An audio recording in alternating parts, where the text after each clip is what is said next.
Baik, seperti biasa kita bermajlis terlebih dahulu. Siap, gerak. Kepada bendera merah putih. Hormat, gerak. Tegap, gerak. Teman-teman, ayolah kita mengambil beberapa. Dan Tuhan, terima kasih atas berkat yang telah diberikan kepada kami pada hari ini, sehingga kami dapat berkumpul di sini bersama kegiatan pembelajaran pada hari ini. Tuhan, bantulah kami agar kami dapat melaksanakan kegiatan pembelajaran ini dengan lancar dan baik, dan agar ilmu yang diberikan menjadi kepada kami dapat berguna kedepannya kepada kami. Doa ini kami aturkan kepadamu dalam nama Kristus. Amin. Amin. Bapa dan Putra dan Roh Kudus. Amin. Oke, terima kasih Naomi karena sudah memimpin doa pada pagi hari ini. Silakan dulu. Apa kabar kita hari ini? Luar biasa, aku diberkati Tuhan.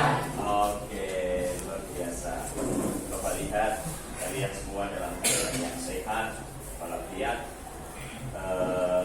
bisa mengikuti pelajaran pada pagi hari ini. Sebelum Bapak melanjutkan kegiatan pembelajaran, Bapak mau mengabsensi dulu. Apakah ada yang tidak masuk hari ini? Siapa? Joshua sakit. Selain Joshua, ada lagi? Oke, berarti ada satu teman kita yang tidak hadir, Joshua, karena sakit. Kita berdoa untuk dia supaya segera diberi kesembuhan dan bisa bergabung lagi bersama kita dalam kegiatan pembelajaran berikutnya. Nah, ada lagi? Ya. Nah, anak-anak sekalian, pelajaran pada hari ini merupakan lanjutan pelajaran minggu yang lalu, ya. Karena memang temanya masih dalam satu lingkup materi terkait dengan keberagaman, ya. Masih ingat apa yang kita pelajari pada minggu yang lalu? Ya. Yang saya ingat mengenai pembelajaran minggu lalu adalah keberagaman sebagai anugerah dari Tuhan, di mana keberagaman merupakan kekuatan dan kekayaan yang diberikan pada Tuhan kepada bangsa Indonesia, di mana di Indonesia sendiri terdiri dari berbagai macam suku, ras dan agama, di mana hal ini dapat memperkuat persatuan antar masyarakatnya. Oke, keren. Tentang keberagaman sebagai anugerah Allah. Yang lain? Ya. Keberagaman dapat menjadi peluang bagi seluruh rakyat Indonesia untuk mengembangkan kekhasan dan keunikan bagi bangsa Indonesia. Contohnya seperti perbedaan warna kulit, bentuk rambut, dan bentuk tubuh. Oke, jadi perbedaan itu sebagai peluang bangsa Indonesia untuk menyumbangkan apa yang menjadi keunikan masing-masing. Nah, materi kita pada pagi hari ini itu akan membahas tentang mengupayakan perdamaian dan persatuan bangsa. Ini materi kita, mengupayakan perdamaian dan persatuan bangsa. Benar bahwa bangsa Indonesia itu bangsa yang beragam dengan segala suku, ya, agama, budaya dan lain sebagainya. Namun kita harus juga memiliki kesadaran untuk selalu menjaga keberagaman ini dari rongrongan, ya, orang-orang yang menginginkan perpecahan dalam keberagaman ini. Kita sadar bahwa dalam masyarakat kita juga ada kelompok-kelompok yang mengharapkan supaya adanya keseragaman. Dan situasi ini tentunya kalau kita biarkan maka akan mengganggu yang namanya perdamaian, persatuan di negara kita. Maka dalam pembelajaran kita terkait dengan mengupayakan perdamaian dan persatuan bangsa ini ada beberapa tujuan, ya. Ada satu tujuan yang hendak dicapai. Yang pertama adalah ketika kalian nanti mampu menguraikan makna perdamaian dan persatuan bangsa, serta mengupayakan, menerapkan, dan melaksanakannya dalam hidup sehari-hari. Itu tujuan pembelajaran yang akan kita capai hari ini, ya.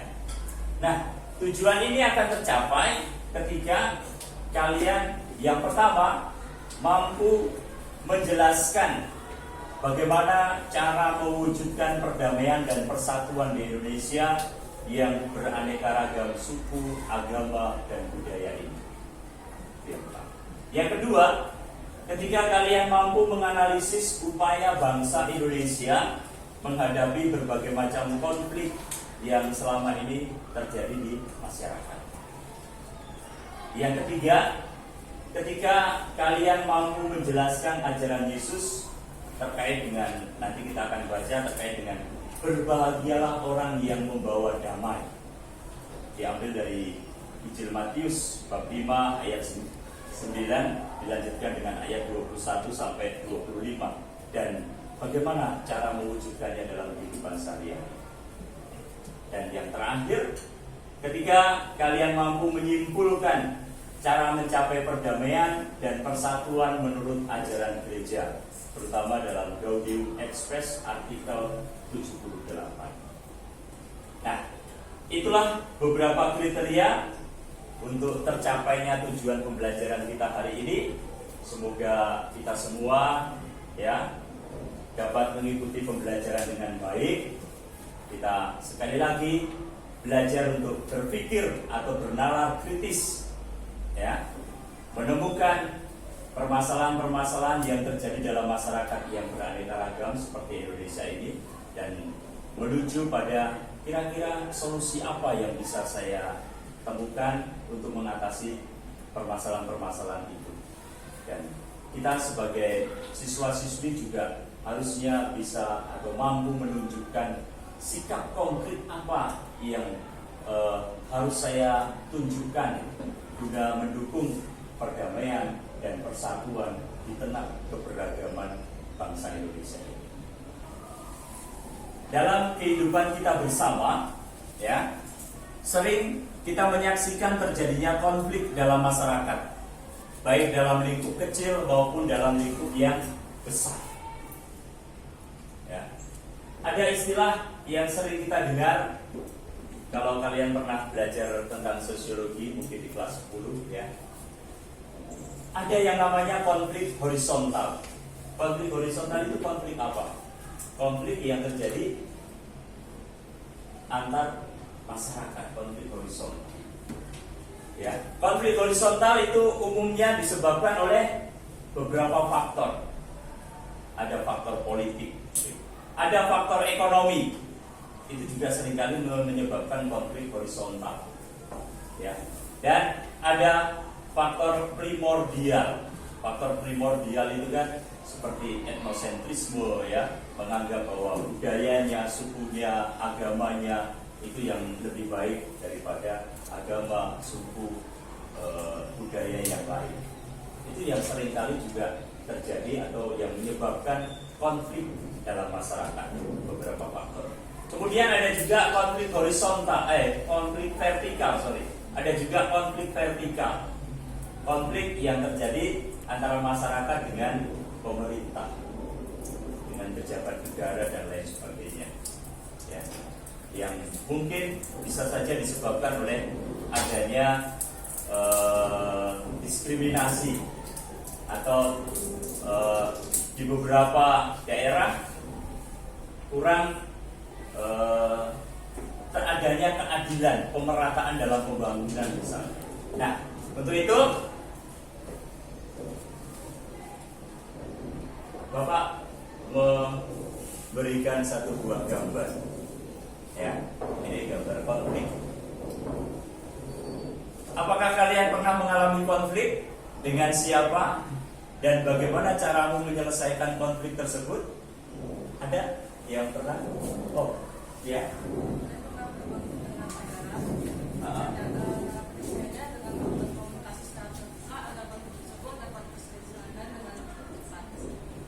Tentang konflik dengan saudara. Ya. Salah satu cara menyelesaikannya adalah membuka komunikasi. Ya. Konflik apapun itu, ketika masih terbuka peluang untuk mengadakan komunikasi, maka konflik akan mudah diselesaikan. Tapi kalau konflik sekecil apapun itu, komunikasi tidak jalan, maka akan menjadi besar. Baik dalam level tadi, kalau tadi menyebutkan dalam level keluarga, konflik dengan saudara, konflik dengan masyarakat pun seperti itu, dialog, ya, komunikasi itu menjadi suatu hal yang penting. Nah, itu adalah salah satu upaya yang tadi disampaikan untuk mendamaikan kembali situasi yang sudah rusak karena terjadinya konflik. Nah, apa itu perdamaian atau apa itu makna perdamaian? Ya. Perdamaian itu seperti konsep persahabatan, kerukunan, atau keharmonisan sosial antar masyarakat atau antar individu itu, di mana tidak terdapat permusuhan, pertikaian, kekerasan antar individu maupun antar kelompok. Iya, luar biasa. Ya, tepuk tangan dulu. Nah, kita mau mencapai ke situ. Pembelajaran hari ini kita mau mengupayakan bagaimana kehidupan bersama kita dalam keadaan rukun, damai, di mana setiap satu orang dengan orang lain itu saling menghargai. Nah, berikut Bapak akan tampilkan satu buah video kepada kalian tentang kehidupan dalam keberagaman. Video ini sangat menarik, mudah-mudahan bisa memberikan inspirasi untuk kita, untuk kemudian berdasarkan inspirasi ini kita akan melihat ya hal-hal yang perlu kita lakukan dalam kehidupan bersama. Dari kok ini belum seputar Ramadan. Bulan Ramadan telah tiba. Semua kelompok agama Islam di seluruh dunia menyambut baik hari suci dan juga berkah seperti ini. Nah, tak terkecuali di Alor, Nusa Tenggara Timur, toleransi agama di Desa Ulawat. Untuk menghormati keluarga yang menjalankan puasa, pemeluk agama Kristen ini mendatangi saudara mereka yang beragama Muslim untuk berbuka bersama.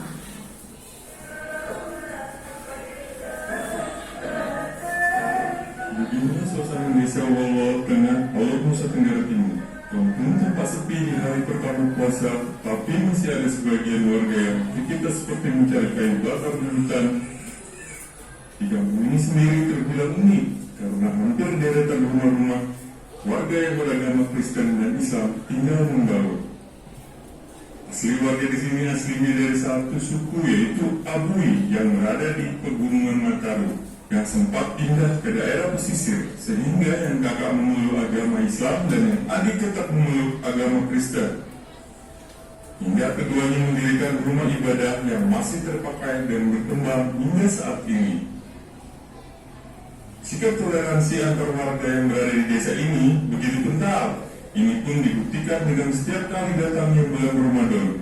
Di hari pertama bulan puasa ini, ibu-ibu dan warga yang beragama Kristen akan menyiapkan makanan untuk dibawa ke saudara mereka yang berpuasa untuk disantap bersama saat berbuka. Oke, baik. Ini videonya menarik sekali, ya. Video tentang toleransi antar agama yang terjadi pada bulan Ramadan, bulan puasa, ya. Dan rupanya dalam keluarga yang terdapat di Alor, Nusa Tenggara Timur, ada satu keluarga yang terdiri dari orang-orang yang berbeda agama. Ada yang beragama Kristen dan ada yang beragama Islam. Tapi mereka menunjukkan bagaimana kehidupan mereka tetap bisa rukun, damai, tentram, ya, walaupun mereka berlatar belakang agama yang berbeda. Nah, ini ditunjukkan dalam ketika berbuka puasa. Nah, menarik di sana. Maka dari video ini nanti Bapak minta supaya kalian mendeskripsikan apa-apa yang perlu untuk menciptakan perdamaian dan persatuan bangsa. Ya, diinspirasi dari video ini. Apa-apa saja yang perlu untuk menciptakan perdamaian dan persatuan bangsa.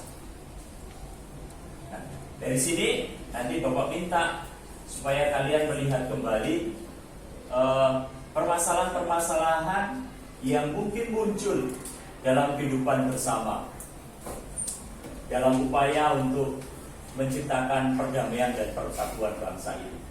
Lalu apa solusi konkret yang bisa ditawarkan supaya perdamaian dan persatuan bangsa ini tetap bisa terwujud dalam kehidupan di masyarakat? Nah, untuk itu maka Bapak akan minta kalian untuk masuk dalam kelompok seperti kelompok yang sudah kita bentuk pada minggu yang lalu. Silakan masuk dalam kelompok. Nah, baik. Kalian semua sudah masuk dalam kelompok masing-masing? Sudah ya? Ada 5 kelompok. Nah, tadi tugasnya adalah setiap masing-masing kelompok untuk mendeskripsikan apa-apa saja yang perlu untuk menciptakan perdamaian dan persatuan bangsa. Itu berdasarkan video inspiratif tadi. Kemudian yang kedua, nanti kalian dalam kelompok juga mencari masalah utama dalam mewujudkan perdamaian di Indonesia, serta bagaimana solusinya, langkah-langkah apa saja yang perlu diambil untuk mengatasi permasalahan yang sudah ditemukan dalam kelompok. Nah, jadi ada beberapa pertanyaan yang sudah Bapak buat untuk kalian berdiskusi dalam kelompok berdasarkan LKPD yang sudah Bapak buat. Silakan.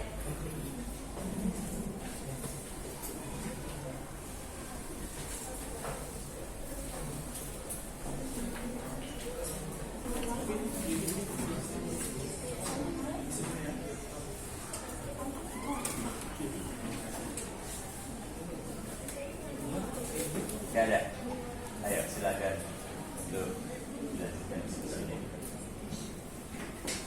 Oke, pertanyaan nomor 2 dan 3 itu perbedaannya. Kalau yang nomor 1 itu kan, apa saja permasalahan-permasalahan yang timbul dalam upaya menciptakan perdamaian dan persatuan dalam masyarakat. Jadi coba kamu temukan permasalahan-permasalahan yang mungkin akan menjadi tantangan dalam upaya kita menciptakan perdamaian dan persatuan dalam masyarakat. Sedangkan yang nomor 2 itu kalian menjelaskan upaya bangsa Indonesia dalam menghadapi berbagai macam konflik yang selama ini terjadi di masyarakat. Jadi upaya bangsa ya sebagai sebuah pemerintah, sebagai sebuah yang dimotori oleh pemerintah, itu apa yang sudah diupayakan oleh negara yang selama ini kalian amati untuk mengendalikan atau untuk menyelesaikan konflik-konflik yang terjadi di masyarakat. Ya, sebagai boleh kalian jelaskan dalam konteks bangsa dalam pemerintahan maupun bangsa itu juga bisa menyangkut kita sebagai anggota masyarakat. Ya, boleh, silakan. Berarti itu dia lebih pemerintah, kalau itu lebih ke masyarakatnya ya? Iya. Masih Pak.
Oke, baik. Apakah sudah selesai untuk yang LKPD pertama? Sudah ya. Baik. Itu kalian simpan, tahan dulu. Nanti kita akan presentasikan secara bersama-sama. Kita lanjut dulu ke bagian yang kedua. Mendalami ajaran kitab suci dan ajaran gereja terkait dengan bagaimana mengupayakan perdamaian dan persatuan bangsa. Nah, baik. Ini teks kitab suci sudah bisa dibaca tidak? Terbaca ya? Bisa ya? Yuk, kita akan baca per ayat dari Injil Matius bab 5 ayat 9 dilanjutkan ayat 21 sampai 25. Dimulai dari ujung sana. Ya, dibuka. Berbahagialah orang yang membawa damai, karena mereka akan disebut anak-anak Allah. Kamu telah mendengar yang difirmankan kepada nenek moyang kita, jangan membunuh, siapa yang membunuh harus dihukum. Tetapi aku berkata kepadamu, setiap orang yang marah terhadap saudaranya harus dihukum. Siapa yang berkata kepada saudaranya kafir harus dihadapkan ke mahkamah agama, dan siapa yang berkata jahil harus diserahkan ke dalam neraka yang menyala-nyala. Sebab itu, jika engkau mempersembahkan persembahanmu di atas mezbah dan engkau teringat akan sesuatu yang ada dalam hati saudaramu terhadap engkau, Tinggalkanlah persembahanmu di depan mezbah itu dan pergilah berdamai dahulu dengan saudaramu, lalu kembali untuk mempersembahkan persembahanmu itu. Segeralah berdamai dengan lawanmu selama engkau bersama-sama dengan dia di tengah jalan, supaya kawanmu itu jangan menyerahkan engkau kepada hakim, dan hakim itu menyerahkan engkau kepada pembantunya, dan engkau dilemparkan ke dalam penjara. Oke, demikianlah sabda Tuhan. Syukur kepada Allah. Nah, ini adalah bacaan yang bisa dijadikan sebagai dasar bagaimana mengupayakan perdamaian dalam masyarakat. Selain bacaan ini juga ada teks ajaran gereja dari Gaudium et Spes artikel 78. Sampai di mana tadi? Ya, dari ujung sana yang alinea pertama dulu. Damai tidak melulu berarti tidak ada perang. Jika pula dapat diartikan sekedar menjaga keseimbangan saja, kekuatan-kekuatan yang berlawanan, damai juga tidak terwujud akibat kekuasaan diktatorial, melainkan dengan tepat dan cepat tersebut hasil karya keadilan. Damai merupakan buah hasil tata tertib yang oleh Sang Pencipta Ilahi ditanamkan dalam masyarakat manusia dan harus diwujudkan secara nyata oleh mereka yang haus akan keadilan yang makin sempurna. Sebab kesejahteraan umum bangsa manusia dalam kenyataan yang paling mendasar berada di bawah hukum yang kekal. Nah, baik. Itulah bacaan kitab suci dan ajaran gereja yang menyerukan untuk selalu mengupayakan perdamaian dan persatuan di tengah masyarakat. Nah, sekarang Bapak akan kembali meminta kalian untuk melanjutkan diskusinya, ya, mendasari apa-apa yang sudah kita temukan, permasalahan yang sudah kita temukan dalam masyarakat, dalam terang kitab suci dan ajaran gereja, tentang bagaimana harus mengupayakan perdamaian itu. Apa ajaran Yesus tentang perdamaian dan bagaimana itu dikonkretkan dalam kehidupan sehari-hari. Itu juga dengan ajaran gereja. Nah, berdasarkan pertanyaan-pertanyaan ini, silakan kelompok untuk kemudian berdiskusi dan menyimpulkan apa yang perlu diupayakan.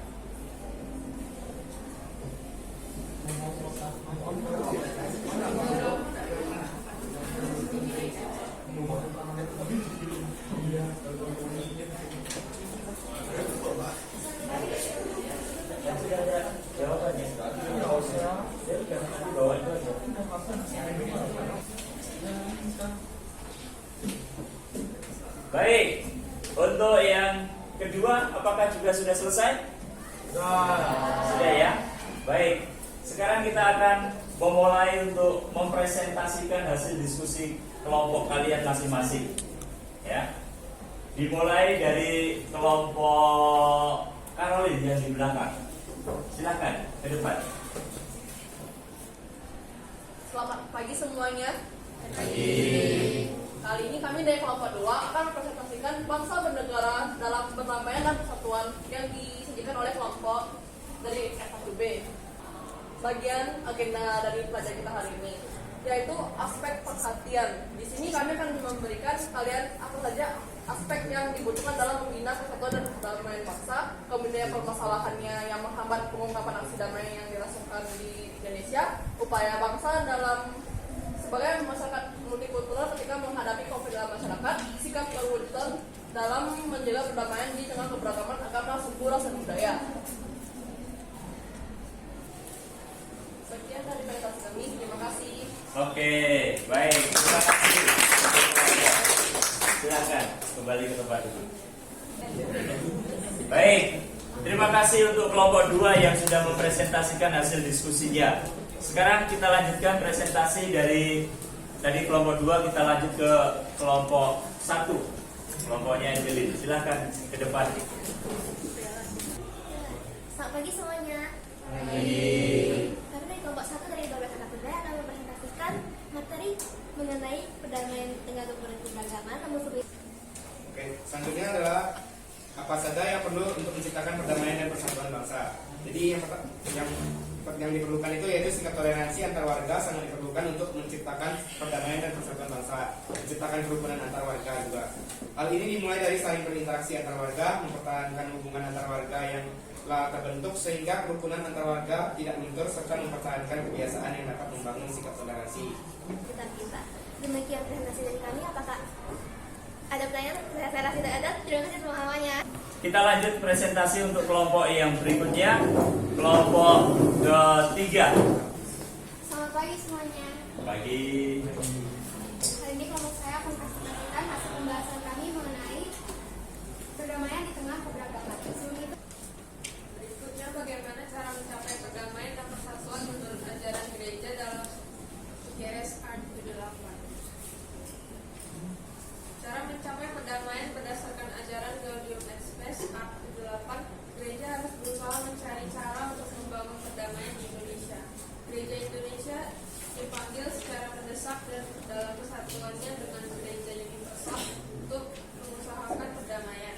Hal perdamaian itu harus ditanamkan dengan benih cinta kasih Allah sendiri melalui perantaraan Yesus Kristus.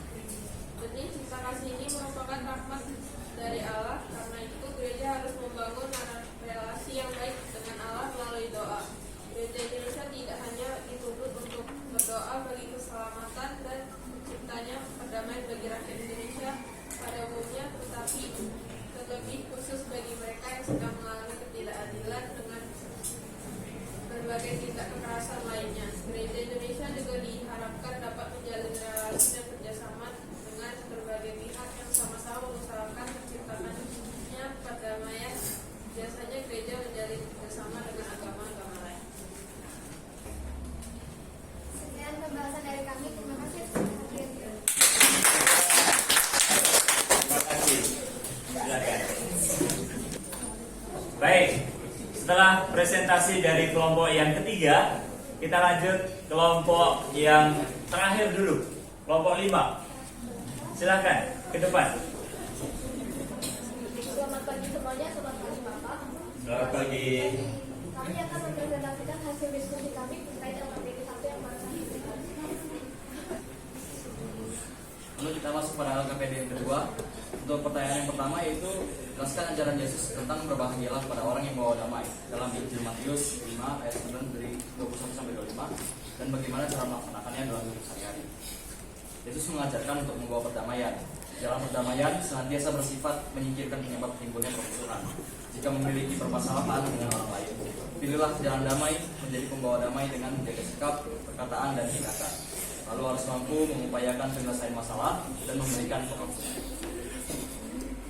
Bagaimana cara mencapai perdamaian dan persatuan menurut ajaran gereja dalam Gaudium et Spes artikel 78, dengan cara semangat untuk melaksanakan kebenaran dan cita kasih demi terciptanya perdamaian. Gereja sangat mendukung dan memuji setiap gerakan yang berusaha untuk memperjuangkan hak-hak kemanusiaan dengan jalan perdamaian. Sekian penjelasan dari kami. Terima kasih telah mendengarkan. Oke, terima kasih. Baik, terima kasih untuk kelompok 5 yang sudah mempresentasikan hasil diskusi kelompoknya. Sekarang kita balik lagi akan mendengarkan presentasi dari kelompok 4. Silahkan ke depan, kelompok 4. Selamat pagi teman-teman. Pagi. Hari ini kami ingin mempresentasikan hasil diskusi kami mengenai upaya mencapai perdamaian dan persatuan baik dalam lingkup masyarakat maupun menurut ajaran kitab suci dan ajaran gereja. Yesus mengajarkan agar kita harus berdamai dengan lawan kita terlebih dahulu, supaya lawanmu itu jangan menyerahkan engkau kepada hakim, dan hakim itu menyerahkan engkau kepada pembantunya, dan engkau dilemparkan ke dalam penjara. Lalu kemudian persembahan kembali persembahanmu. Dalam kehidupan sehari-hari kita harus saling berdamai dan tidak membenci satu sama lain. Kita juga harus memaafkan sesama kita. Lalu penciptaan perdamaian dan persatuan menurut ajaran gereja. Dari teks Gaudium et Spes 78 juga menegaskan bahwa perdamaian akan tercipta bila setiap manusia mampu menghormati martabat sesamanya dan mampu menghidupi semangat persaudaraan. Sekian dari presentasi kelompok kami. Terima kasih.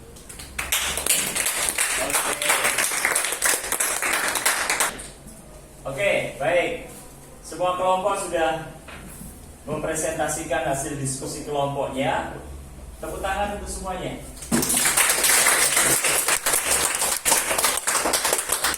Kalian sudah berdiskusi dengan sangat baik, ya, saling memberikan pandangan, ide, ya, menemukan solusi-solusi konkret yang bisa dimunculkan dalam kehidupan bersama guna mendukung upaya menciptakan perdamaian dan persatuan bangsa. Bapak salut dengan kalian. Nah, baik. Setelah kalian semua mempresentasikan hasil diskusi yang ada dalam kelompok kalian masing-masing, sekarang Bapak hanya akan memberikan beberapa poin terkait dengan hal-hal penting yang harus kita ingat bersama. Yang pertama, terkait dengan perdamaian. Ya, perdamaian itu kan berasal dari kata damai. Apa arti damai? Damai itu memiliki arti kesehatan, kesejahteraan, kemakmuran, dan kekayaan. Sehingga ketika kita menyebutkan kata damai, berarti kita ingin menyampaikan situasi tidak ada persoalan. Konflik juga bisa disebabkan oleh diskriminasi.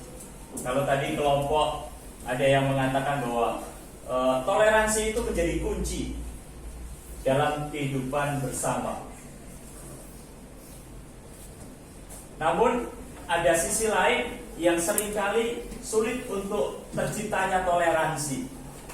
Kalau kemudian ada kelompok-kelompok yang melakukan tindakan diskriminasi. Nah, keadilan ini menjadi kunci bagaimana terciptanya perdamaian di tengah masyarakat. Maka dalam kehidupan masyarakat yang beragam, kita perlu mengelola dengan baik budaya dari berbagai suku di Indonesia, supaya menghasilkan warna-warni budaya yang sungguh mengagumkan bagi seluruh warga. Kita pun bangga kan ketika menyaksikan ada parade budaya dengan keindahan pakaian-pakaian adat yang berasal dari masyarakat ya, yang berbeda suku budaya. Kita bangga karena Indonesia mempunyai keanekaragaman yang sangat indah sekali. Dalam Injil Matius bab 5 ayat 9 dilanjutkan ayat 21 sampai 25 juga mengatakan, berbahagialah orang yang membawa damai, karena mereka akan disebut anak-anak Allah. Ya. Artinya bahwa sebagai orang yang percaya, sebagai orang yang beriman, damai itu merupakan suatu keutuhan yang dimiliki oleh setiap orang. Kemudian ajaran gereja dalam Gaudium et Spes artikel 78 menegaskan bahwa keadaan damai bukan hanya sebagai suatu suasana hidup tenang tanpa peperangan. Jadi damai itu tidak meniadakan penderitaan. Damai itu tidak meniadakan peperangan atau konflik, tetapi merupakan suasana yang damai lahir batin karena adanya keadilan dalam kehidupan masyarakat pada umumnya. Demikianlah keadilan merupakan ujung akhir dari pencarian manusia akan perdamaian. Ketika orang merasa diperlakukan secara adil, maka kehidupan masyarakat pun akan damai. Sejatinya, perdamaian berakar pada kedalam hati setiap pribadi manusia yang secara bertahap membangun perdamaian dari lingkup hidup yang paling kecil hingga lingkup hidup yang paling besar. Kalau kita menemukan diri kita menjadi orang yang selalu membawa damai di keluarga, ya, kita juga mendapatkan perlakuan yang baik di keluarga, mendapatkan perlakuan yang adil di keluarga, maka hal yang sudah kita dapat ini itu dapat kita bagikan kepada orang-orang di sekitar kita. Nah, inilah beberapa hal yang perlu Bapak tegaskan terkait dengan pembelajaran kita pada pagi hari ini. Nah, setelah ini Bapak akan membagikan kepada kalian asesmen, ya, yang akan Bapak kirim dalam bentuk link Google Form di grup kelas kalian. Silahkan nanti mengerjakan, Bapak beri waktu 10 menit. Oke? Baik, apakah sudah selesai? Mudah-mudahan apa yang sudah kalian buat itu mendapatkan nilai yang baik, ya. Nah, berikutnya Bapak ingin meminta, sebelum kita menutup pembelajaran kita hari ini, Bapak ingin meminta beberapa orang untuk bisa memberikan kesimpulan apa yang kita dapat dari pembelajaran hari ini. Oke, baik, silakan. Jadi kesimpulannya, salah satu tantangan besar dalam menjaga perdamaian dalam masyarakat yaitu adanya konflik antar kelompok atau individu. Konflik ini bisa terjadi karena perbedaan agama, sosial budaya, pandangan politik maupun sumber daya ekonomi. Oke, baik. Terima kasih. Tepuk tangan dulu. Ada lagi? Oh, silakan. Bahwa ajaran Yesus memandang perdamaian sebagai nilai yang sangat penting dalam hubungan antar manusia dan mengajarkan kita untuk berperan dalam menciptakan perdamaian dalam masyarakat dengan menjaga hubungan yang sehat dan menyelesaikan konflik dengan damai. Ya. Itu terkait dengan ajaran Yesus. Masih ada? Oh, masih. Untuk mendapatkan untuk menciptakan perdamaian dan juga persatuan dalam bangsa Indonesia, maka diperlukan tindakan konkret seperti saling bertoleransi, menghargai perbedaan yang memang ada di Indonesia, dan saling menghargai sesama. Oke, saling toleransi, menghargai, itu sebagai kesimpulan tadi. Nah, terima kasih anak-anak sekalian yang sudah memberikan kesimpulan terkait dengan pembelajaran kita pada pagi hari ini. Tepuk tangan dulu.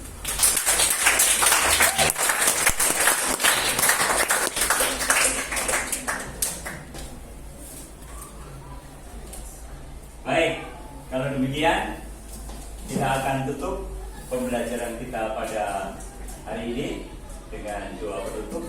Mohon yang bertugas untuk doa, silakan.